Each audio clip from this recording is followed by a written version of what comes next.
صلی اللہ تعالی علیہ وسلم۔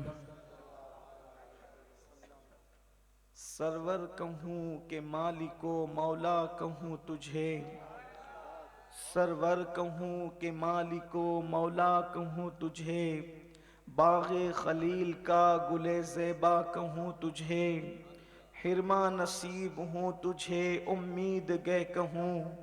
جانے مراد کانے تمنا کہوں تجھے، اور تیرے تو وصف و عیب تناہی سے ہے بری، حیران ہوں میرے شاہ میں کیا کیا کہوں تجھے، کہہ لے گی سب کچھ ان کے ثنا خاں کی خاموشی، چپ ہو رہا یہ کہہ کے میں کیا کیا کہوں تجھے، لیکن رضا نے ختم سخن اس پہ کر دیا، خالق کا بندہ خلق کا آقا کہوں تجھے۔ آج ہم سب اپنے آقا و مولا خاتم النبیین قائد المرسلین حضور احمد مجتبی محمد الرسول اللہ صلی اللہ تعالی علیہ وآلہ وصحبہ وبارک وسلم کی مبارک محفل میں حاضر ہیں۔ اللہ میری اور آپ سب کی حاضری کو شرف قبولیت عطا فرمائے۔ اس وقت ہمیں اپنے نبی مصطفیٰ جان رحمت صلی اللہ علیہ وآلہ وسلم سے دور کرنے کی کوشش کی جا رہی ہے، اور حضور اکرم صلی اللہ علیہ وآلہ وسلم کی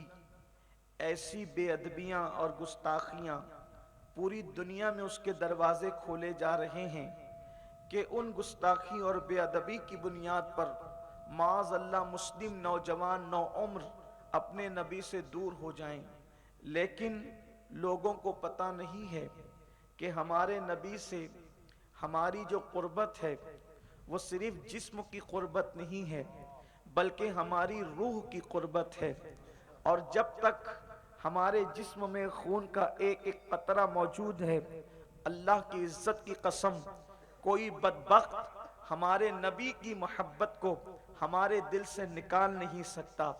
البتہ بات اتنی ہے کہ میری قوم میرے نبی سے بہت محبت کرتی ہے،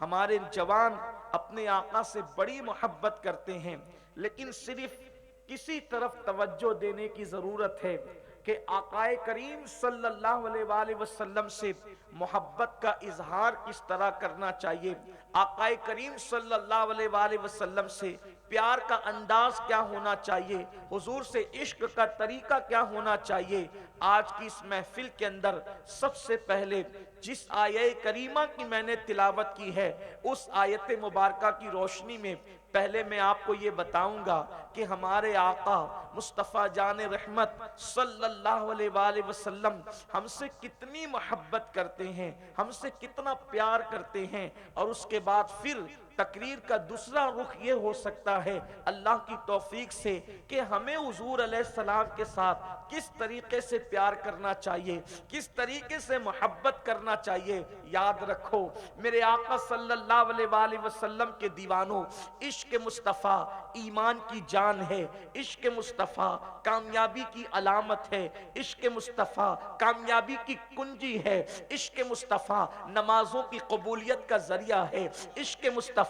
معراج مومنین ہے، عشق مصطفیٰ معراج مسلمین ہے، عشق مصطفیٰ بلندیوں پہ جانے کا ذریعہ ہے، عشق مصطفیٰ وہ ہے جو پستیوں کے لوگوں کو اٹھا کر کے بلندی تک پہنچا دیتا ہے، عشق مصطفیٰ وہ ہے جو گمراہ لوگوں کو آسمان ہدایت کا تارا بنا دیتا ہے، عشق مصطفیٰ وہ ہے گمنام لوگوں کو اللہ اکبر نامور اور شہرت یافتہ کر دیتا ہے، عشق مصطفیٰ وہ ہے کہ اگر جانوروں کو نصیب ہو جائے تو جانور کا ذکر بھی حدیث میں آتا نظر آتا ہے، عشق مصطفیٰ اگر درختوں کو نصیب ہو جائے تو درخت بھی جنت میں جاتے نظر آتے ہیں، عشق مصطفیٰ اگر پتھروں کو نصیب ہو جائے تو پتھر بھی جنت کی راہ کا مسافر مسافر بن جاتا ہے۔ عشق مصطفیٰ وہ ہے، اللہ اکبر، جو تقدیروں کو سنوار دیتا ہے۔ عشق مصطفیٰ وہ ہے جو انسان کو فرشتوں سے بہتر بنا دیتا ہے۔ فرشتے رشک کی نظر سے عاشقوں کو دیکھتے ہیں،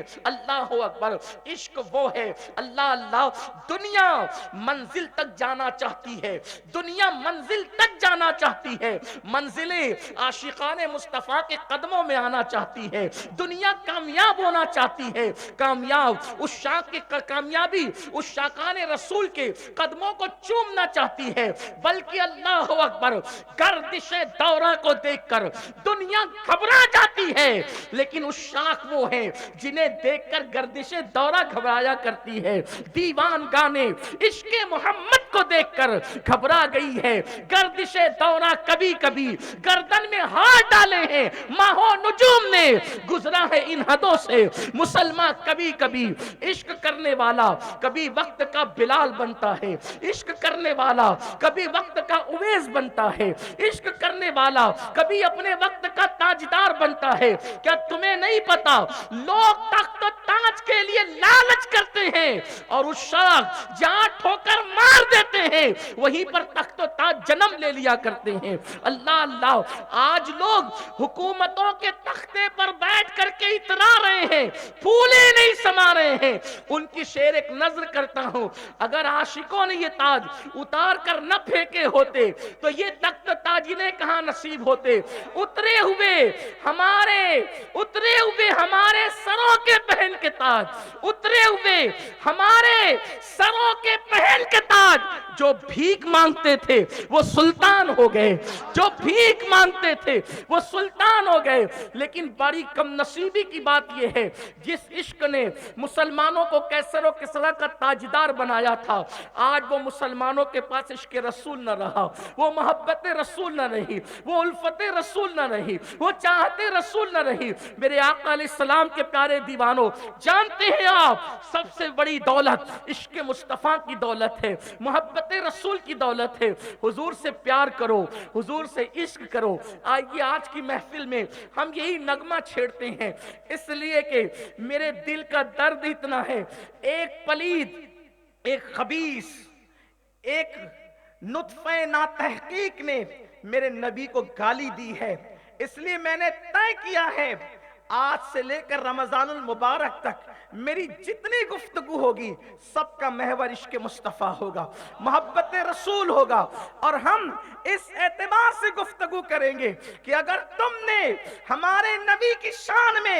ایک جملہ نازیبا کہا ہے تو ہم اپنے نبی کی عظمت لوگوں کو بتائیں گے، کہاں تیری ناپاک زبان اور کہاں میرے نبی کا مقدس نام۔ واللہ میرے نبی کی شان تو یہ ہے کہ عرش پیدا ہونے کے بعد کانپ جاتا تھا۔ جب عرش کی پیدائش ہوئی ہے، اللہ نے عرش کو تخلیق کیا ہے تو عرش کانپ رہا تھا، میرے اللہ نے عرش پر نام محمد لکھا تو عرش کو سکون مل گیا۔ جس کے نام کی برکت سے عرش کو سکون ملتا ہے، جب نام کی یہ شان ہے تو ذات والا کی شان کا عالم کیا ہوگا۔ نعرہ تکبیر، نعرہ رسالت، عظمت مصطفیٰ۔ کائنات کے اندر اس جیسی ذات کبھی پیدا نہیں ہوئی اور نہ کبھی پیدا ہو سکتی ہے۔ واللہ اپنے نبی کی شان یہ ہے، اپنے نبی کا مقام یہ ہے، یہ کھڑے ہو کر پیشاب کرنے والوں کو کیا پتا کہ آمنہ کے لال کی شان کیا ہے۔ ہزاروں جبرائیل الجھے ہوئے ہیں اس گرد منزل میں، نہ جانے کس بلندی پر ہے کاشانہ محمد کا، نہ جانے کس بلندی پر ہے کاشانہ محمد کا، جس کی عظمت کو جبریل نہ پا سکے، بلکہ جبریل سید الملائکہ ہو کر، جبریل سید الملائکہ ہو کر شب معراج مصطفیٰ جان رحمت کے تلووں میں سر رکھتے ہیں۔ جس کے تلووں میں جبریل سر رکھیں، جب ان کے تلووں کے جلووں کا یہ عالم ہے تو ان کی پیشانی کی رفعتوں کا عالم کیا ہوگا، ان کی پیشانی کی رفعتوں کا عالم کیا ہوگا۔ ہمارے نبی بڑی شان والے، اللہ نے جو نبی ہمیں دیا، میں تو کہتا ہوں کہ مسلمانوں کو مایوس ہونے کی ضرورت نہیں ہے، بچے بچے کو عظمت رسول بتا دو، بچے بچے کو رفعت رسول بتا دو، بتاؤ اپنے نبی کی شان کیا ہے۔ ہمارے نبی کی شان یہ ہے، جس کی مرضی خدا چاہے، خدا جس کی رضا چاہتا ہو، اس نبی کی شان۔ لیکن کمزوری ہمارے اندر ہے، کسی بدبخت کی اتنی جرت نہ ہوتی کہ وہ میرے نبی کی شان کے خلاف زبان کھولتا۔ اگر مسلمان اپنے نبی سے ایسی محبت کرتے جیسی محبت صحابہ نے کی تھی، جیسی محبت اولیاء کرام نے کی تھی، آؤ اس محبت کی ورق گردانی سے پہلے، اس محبت کے اوراق کو پلٹنے سے پہلے،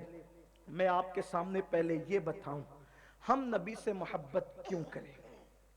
ہم حضور سے محبت کیوں کریں۔ پہلی بات تو یہ ہے کہ جیسے ماں باپ کا ہم پہ حق ہے،